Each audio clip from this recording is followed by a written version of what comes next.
الحمد لله رب العالمين والصلاة والسلام على سيد الأنبياء والمرسلين وعلى آله وصحبه أجمعين أما بعد. سورة الفاتحة مكية. بسم الله الرحمن الرحیم. آج کے ہمارے سبق میں کچھ باتیں بہت اہمیت کے ساتھ آئیں گی. پہلی بات تو یہ ہے کہ یہ لفظ ہم پڑھتے سنتے چلے آ رہے ہیں بچپن سے.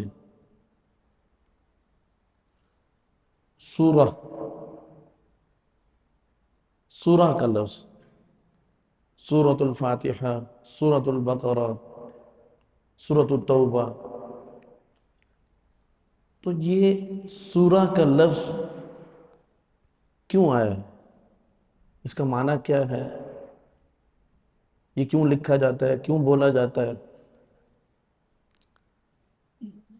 تو سورہ کا لغوی معنی ہے فصیل، احاطہ، علامت، نشانی. آپ اگر کبھی ملتان شہر میں گئے ہوں تو آپ نے دیکھا ہوگا کہ یہاں حرم گیٹ بنا ہوا ہے، بڑے گیٹ بنا ہوا ہے، پاک گیٹ بنا ہوا ہے، لوہاری گیٹ، دہلی گیٹ. اور ان گیٹوں کے باہر آپ کو چاروں طرف اگر آپ اس شہر کے اندر گھومیں تو آپ کو وہ موٹی موٹی دیواریں نظر آئیں گی.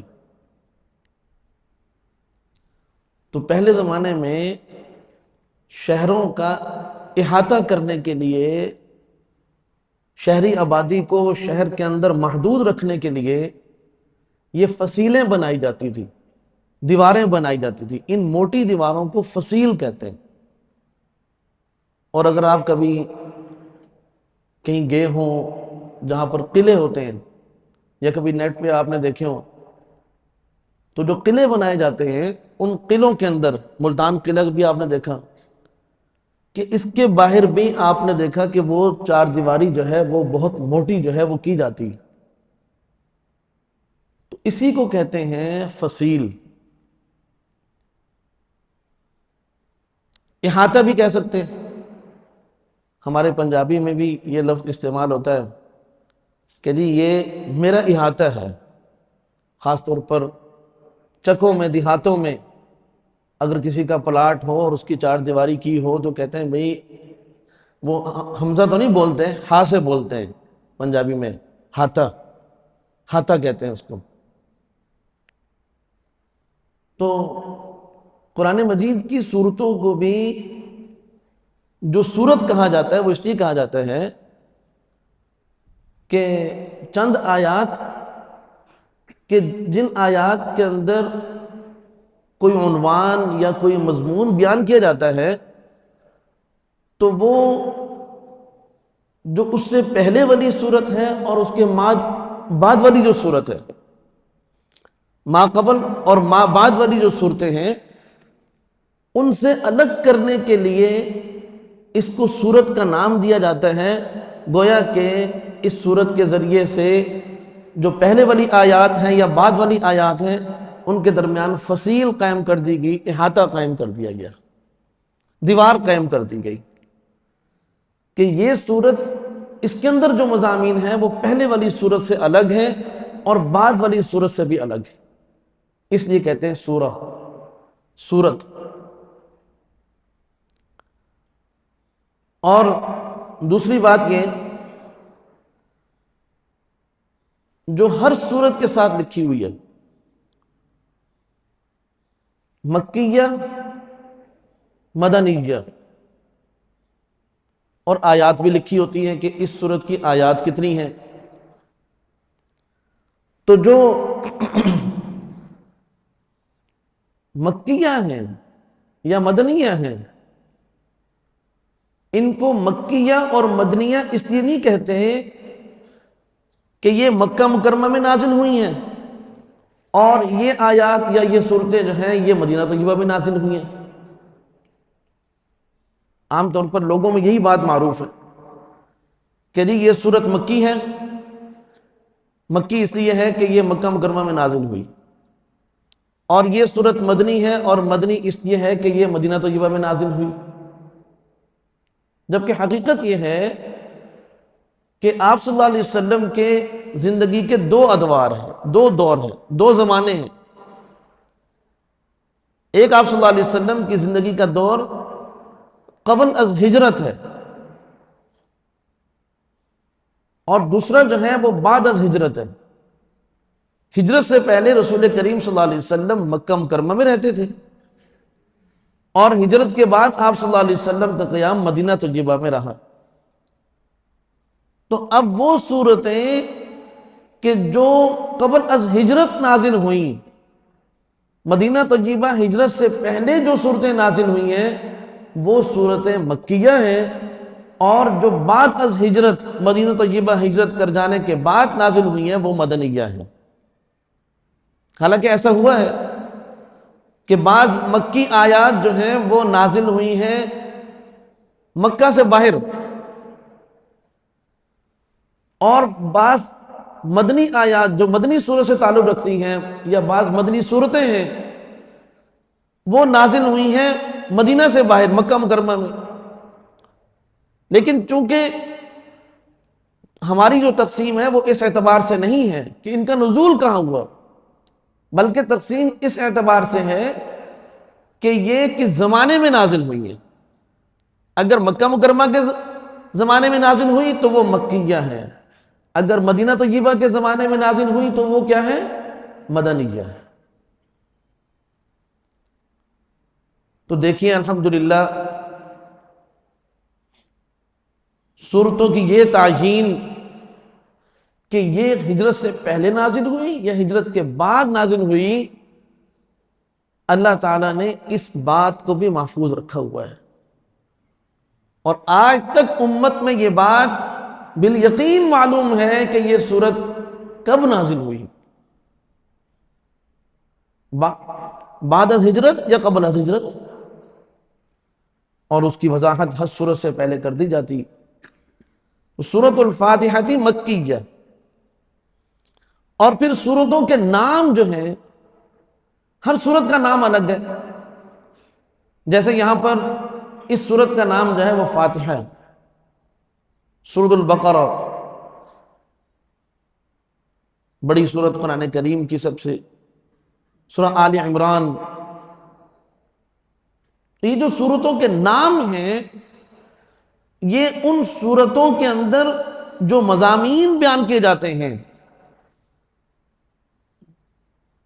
اللہ تعالیٰ کی طرف سے، جو عنوانات بیان کیے جاتے ہیں ان میں سے کسی عنوان پر اس پوری سورت کا نام رکھ دیا جاتا ہے. جیسے آپ پڑھتے رہتے ہیں سورۃ البقرہ، بقرہ کہتے ہیں گائے کو. اب سورۃ البقرہ کے اندر بہت سے مضامین ہیں، لیکن اس کے اندر ایک گائے کا واقعہ ہے، وہ انشاءاللہ آپ کے سامنے آ جائے گا. تو اس گائے کے واقعے کو سامنے رکھتے ہوئے پوری سورت کا نام ہی سورۃ البقرہ رکھ دیا. ایسے کی تمام سورتوں کے جب نام آئیں گے تو اس میں سورہ آل عمران، سورۃ النساء، جتنی جو صورتیں ہیں 114 صورتیں ہیں قرآن کریم کی، سب میں یہی بات ہے کہ اس صورت کے اندر کوئی مضمون ہوتا ہے، کوئی واقعہ ہوتا ہے، کوئی عنوان ہوتا ہے، اس کی نسبت سے پوری صورت کا نام رکھ دیا جاتا ہے. اب یہاں جو ہم پہلی صورت پڑھ رہے ہیں یہ قرآن کریم کی جو ترتیب ہے تلاوت کے اعتبار سے، اس ترتیب کے لحاظ سے یہ قرآن کریم کی پہلی صورت ہے. نزول کے اعتبار سے یہ پہلی صورت نہیں ہے کہ اللہ تعالیٰ نے بھی اسی کو پہلے نازل فرمایا اس لیے ہم بھی اس کو پہلے ہی پڑھ رہے ہیں، ایسا نہیں ہے. ایک ترتیب ہے ترتیب تلاوت اور ایک ہے ترتیب نزولی. تو یہ جو قرآن کریم امت میں چلا آ رہا ہے یہ ترتیب تلاوت کے اعتبار سے، اور سورۃ الفاتحہ ترتیب تلاوت کے اعتبار سے پہلی سورت ہے.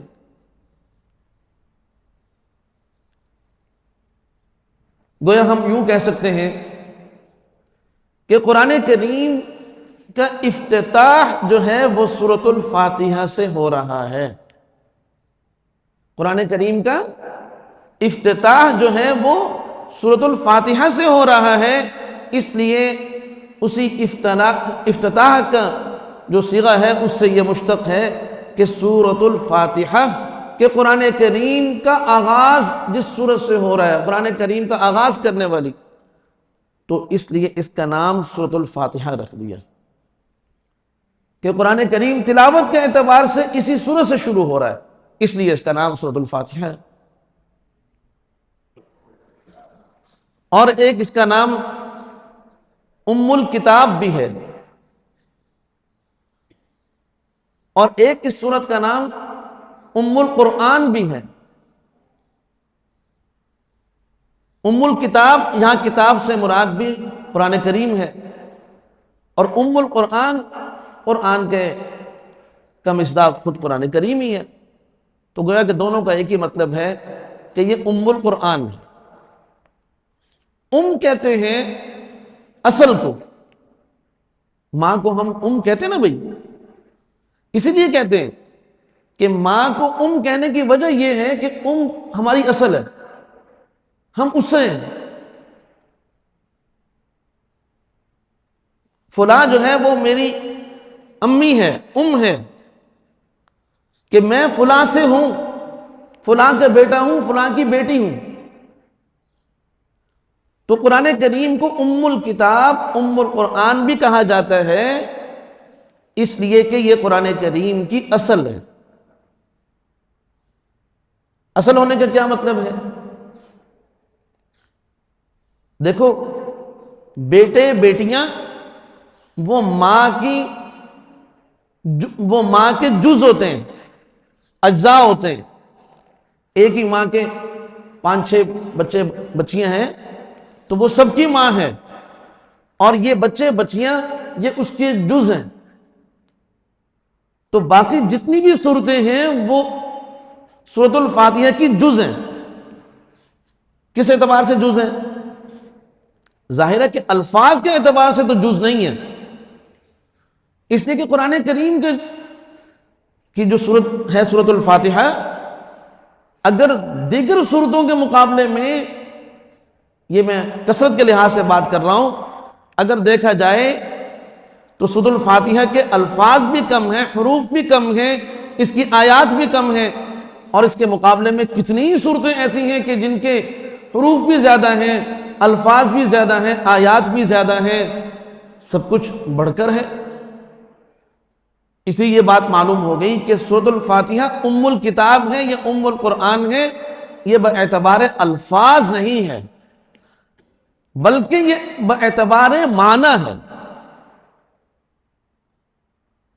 کہ سورۃ الفاتحہ یہ ام الکتاب ہے، ام القرآن ہے معنی کے لحاظ سے. کیوں؟ کہ قرآن کریم کی یہ جو سورت ہے سورۃ الفاتحہ، اس کے اندر اللہ تعالیٰ نے اس قدر مضامین بیان فرمائے ہیں کہ جو نہایت اجمال کے ساتھ ہیں، اور ان کی تشریح پورا قرآن کریم ہے. وہ خود مختصر سی ہے یہ سورت، لیکن جو مضامین اس کے اندر بیان ہوئے ہیں، اس کی تفصیل، اس کی تفسیر اور اس کی تشریح، وہ پورا قرآن کریم ہے. تو اس لیے اس سورت کو ام الکتاب اور ام القرآن بھی کہا جاتا ہے کہ پورے قرآن کریم کی اصل، باقی تمام 113 سورتوں کی اصل یہی سورۃ الفاتحہ ہے. سبحان اللہ.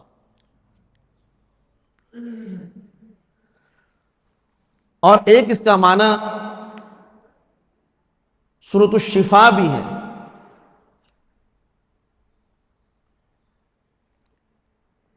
قرآن کریم باطنی لحاظ سے تو شفا ہے ہی، اس لیے کہ یہ اللہ تعالیٰ کی ایسی کتاب ہے کہ جو ایسی تعلیمات اور ایسی ہدایات پر مشتمل ہے کہ ان تعلیمات اور ہدایات پر عمل کرنے سے انسان اپنے باطن کو سنوار لیتا ہے، اس کا باطن سنور جاتا ہے۔ تو یہ باطن کے لحاظ سے تو شفا ہے ہی، لیکن قرآن کریم ظاہر کے لحاظ سے بھی شفا ہے کہ جیسے یہ انسان کے باطن کو جلا بخشتا ہے، اسے امراض سے پاک کرتا ہے، اس کو قوت اور صحت دیتا ہے، ایسے ہی قرآن کریم انسان کے اس ظاہری ڈھانچے کو بھی بیماریوں سے نکالتا ہے، اس کو صحت بخشتا ہے، قوت بخشتا ہے۔ بہت سارے لوگ اس کا انکار کرتے ہیں کہ جی قرآن کریم تو بس اس کے اندر اتنی افادیت ہے اور اتنا تو اس کا فائدہ ہے کہ قرآن کریم پڑھا جائے، اس کو سمجھا جائے اور اس کے اوپر عمل کیا جائے، اور اس پر عمل کرو گے تو ہمارے حالات و واقعات جو ہے وہ ٹھیک ہو جائیں گے، ہماری سیاست ٹھیک ہو جائے گی، ہماری معیشت ٹھیک ہو جائے گی، ہمارا نظام ٹھیک ہو جائے گا۔ بس یہی قرآن کریم کا اثر ہے، اس کے علاوہ اس کا کوئی اثر نہیں۔ حالانکہ قرآن کریم اللہ تعالیٰ کی ایسی کتاب ہے کہ جس طرح وہ ظاہری لحاظ سے اعمال کو درست کرنے والی، معاملات کو درست کرنے والی اور انسانوں کے لیے راحت کا اور شفا کا ذریعہ ہے، بیماریوں سے، مصیبتوں سے، لڑائی جھگڑوں سے نکالنے کا ذریعہ ہے، ایسے ہی قرآن کریم باطنی لحاظ سے بھی شفا کا ذریعہ ہے۔ ہدی و شفا، قرآن کریم کی صفات جہاں پر ذکر کی گئی انشاءاللہ وہ آئیں گی آپ کے سامنے، تو وہاں قرآن کریم کا ایک وصف، ایک خاصہ یہ بھی بیان ہوا کہ قرآن کریم جو ہے وہ شفا ہے۔ اب وہ شفا ظاہری لحاظ سے بھی ہے اور وہ شفا باطنی لحاظ سے بھی ہے کہ اگر انسان کو اندر جو ہے وہ کوئی اس کے ظاہر کو کوئی بیماری لگ جائے، اس کے کان میں درد ہو جائے، اس کے داڑھ میں درد ہو جائے، اس کے سر میں درد ہو جائے، پیٹ میں کوئی تکلیف ہو، یا کوئی اس کے اوپر جادو کر دے، کوئی حاسد جو ہے وہ حسد میں مبتلا ہو جائے، کوئی نظر بد لگا دے، تو یہ قرآن کریم ان ظاہری بیماریوں سے بھی انسان کو نکالتا ہے۔ قرآن کریم کی یہ تاثیر ہے۔ اب اس میں بعض آیات تو ایسی ہیں کہ جو خود رسول کریم صلی اللہ علیہ وسلم نے بتا دی، اور بہت سی اس کی تاثیرات، آیات کی تاثیرات ایسی ہیں جو اللہ تعالیٰ نے اہل فن پر، اہل علم پر، اپنے بندوں پر، اپنے خاص بندوں پر، عاملین جن کو ہم کہتے ہیں، اللہ تعالیٰ نے ان پر اس کو منکشف فرما دیا کہ بھئی اس آیت سے فلاں بیماری دور ہو سکتی ہے، اس آیت سے یوں شفا مل سکتی ہے۔ 2022 میں اللہ تعالیٰ جب عمرے کے سفر پر لے گئے تو وہاں مسجد نبی صلی اللہ علیہ وسلم میں نہیں جانتا تھا کون ہے، ان سے ملاقات ہوئی تو وہ بہت تکلیف میں تھے، ان کی داڑھ میں تکلیف تھی اور وہ اتنی شدید تھی کہ ناقابل برداشت۔ مجھے انہوں نے ظاہری حلیے سے دیکھا اور یہ سمجھا کہ بھئی یہ کوئی عالم ہے، لہٰذا ان سے پوچھتے ہیں کہ شاید یہ کوئی دم کر دے۔ تو مجھے انہوں نے کہا کہ بھئی اس طرح ہمیں تکلیف ہے، اگر آپ کوئی دم کر سکتے ہیں تو کر دیں۔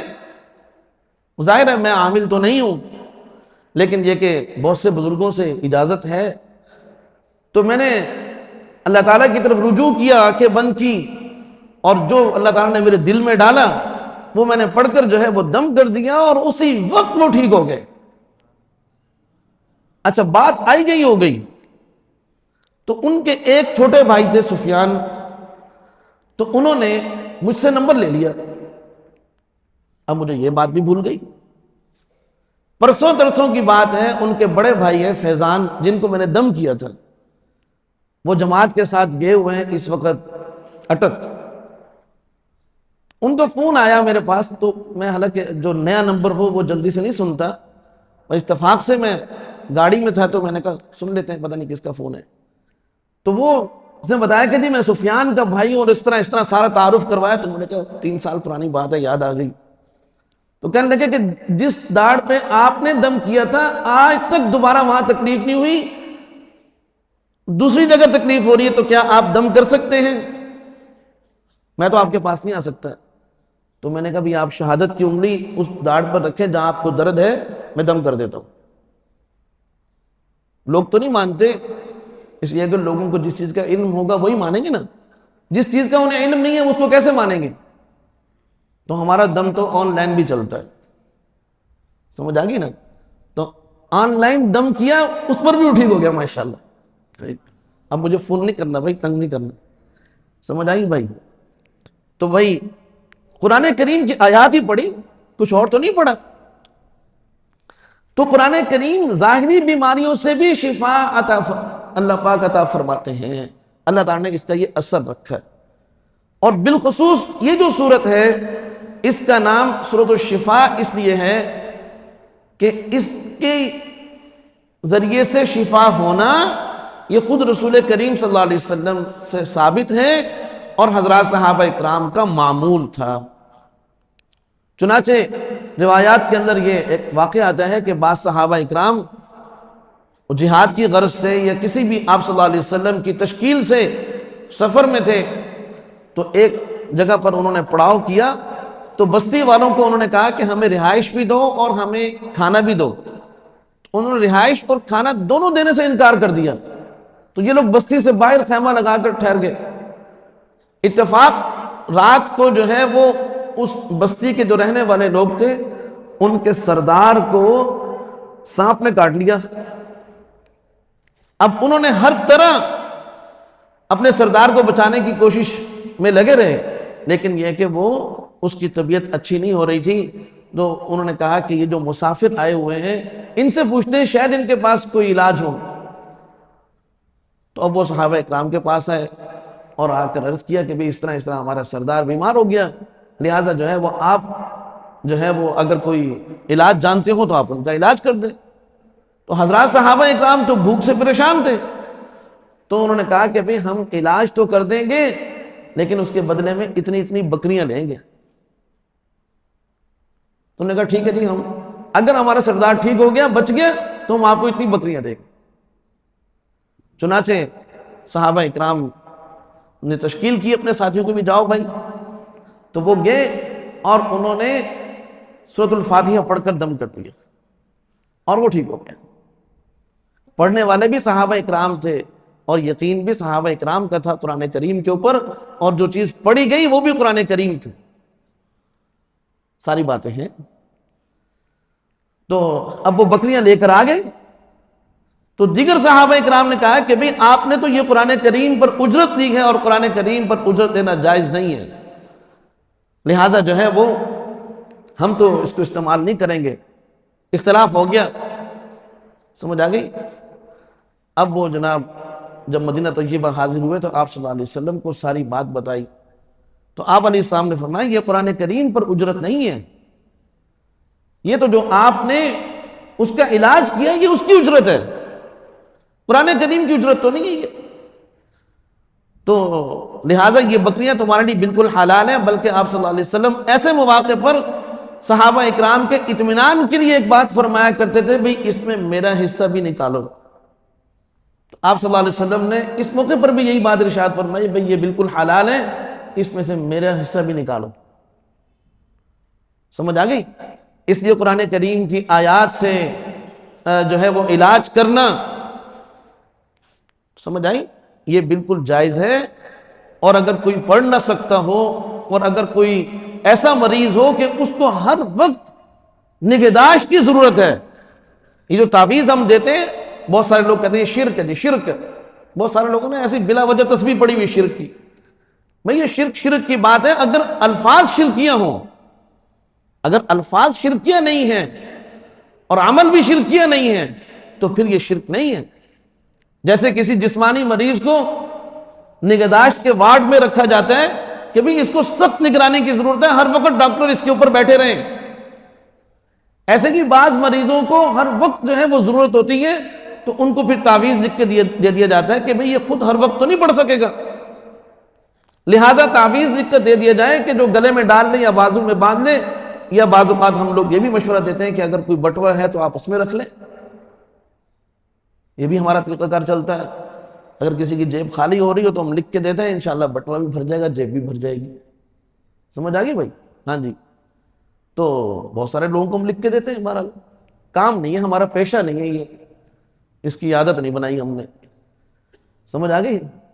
تو کیا کہتے ہیں اس کو بھائی، اس طریقے سے یہ بالکل جائز ہے، یہ اہل علم کا کام ہے، وہ بتائیں گے کہ کون سا کام جائز ہے کون سا ناجائز ہے، عوام کی باتوں میں آنے کی ضرورت نہیں۔ تو سورۃ الفاتحہ کا ایک نام کیا ہے بھائی؟ سورۃ الشفا بھی ہے، کہ بھئی اللہ تعالیٰ نے جیسے باطنی امراض سے اس کو شفا کا ذریعہ بنایا، اللہ تعالیٰ نے ظاہری جسمانی امراض سے شفا کا ذریعہ بھی قرآن کریم کو بنایا، اور بالخصوص جو ہے وہ سورۃ الفاتحہ کو بنایا۔ اور ایک اس کا نام تعلیم المسئلہ، یعنی اللہ تعالیٰ سے مانگنے کا طریقہ یہ سکھاتی ہے، یہ سورت اللہ تعالیٰ سے مانگنے کا طریقہ سکھاتی ہے بھی اللہ تعالیٰ سے کیسے مانگا جائے۔ چنانچہ اس سورت کے اندر سب سے پہلے اللہ تعالیٰ کی تعریف کی گئی، الحمدللہ رب العالمین الرحمن الرحیم مالک یوم الدین ایاک نعبد و ایاک نستعین، اور پھر دعا مانگی گئی اہدنا الصراط المستقیم۔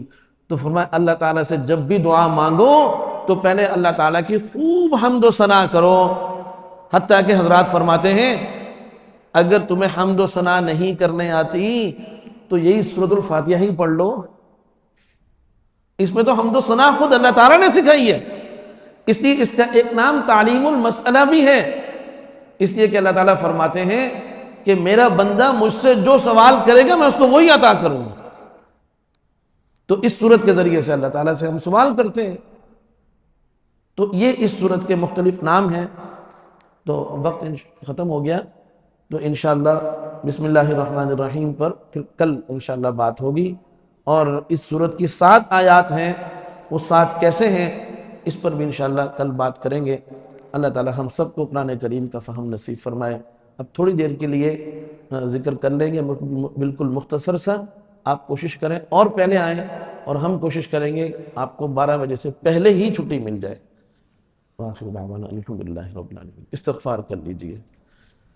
استغفر اللہ الذی لا الہ الا هو الحی القیوم واتوب الیہ، استغفر اللہ الذی لا الہ الا هو الحی القیوم واتوب الیہ، استغفر اللہ الذی لا الہ الا هو استغفر اللہ الذی لا الہ الا هو الحی القیوم واتوب الیہ، استغفر اللہ الذی لا الہ الا هو الحی القیوم، استغفر اللہ الذی لا الہ الا هو الحی القیوم واتوب الیہ، استغفر اللہ الذی لا الہ الا هو الحی القیوم، استغفر اللہ الذی لا الہ الا هو الحی القیوم، استغفر اللہ